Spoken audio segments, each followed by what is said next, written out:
December 7th, 1941, my older sister and my older brother and I were sent to the movie, and that was the movie theater in Philadelphia on Frankfurt Avenue. We were in the movie theater when the lights went out, and they made this announcement that Pearl Harbor had been bombed. The Japanese have attacked Pearl Harbor, Hawaii by air, President Roosevelt has just announced. This attack also was made on all naval and military activities on the principal island of Oahu.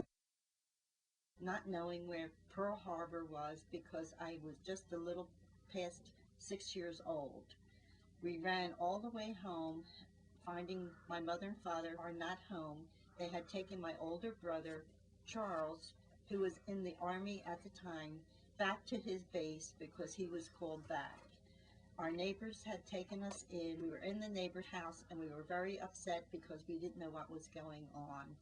I remember doing a lot of crying because I thought we were being bombed here in the States, but it was Pearl Harbor that was being bombed. I didn't know where Pearl Harbor was at the time because I was so little. The next day, President Roosevelt was on the radio talking about the bombing of Pearl Harbor, and I believe that's when he declared war on Japan. He stated that it was a day that would live in infamy, and to this day, that statement still stands. Days later, it was on in the movie theater on the newsreel, and I actually seen President Roosevelt in the movie theater talking about this speech that he made that became so. December 7th, 1941, a date which will live in infamy. The United States of America was suddenly and deliberately attacked by naval and air forces of the Empire of Japan. We had air raids within the city, and it usually happened at night. My parents became air raid wardens.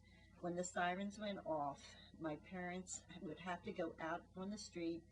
They had helmets on, flashing. Everybody had to put their lights out in their house. We had black curtains on our windows. They had to be drawn so that no light would shine through at all. And my parents would walk around the neighborhood, and if they seen any lights on, they would have to go to that house and knock on the door and tell the people to put their lights out. We stayed in the house with the lights off until the all clear whistles came on, which could have been anywhere from 5 to 10 minutes to a half hour. But every time the air raid sirens went off, my parents went out because they were air raid wardens.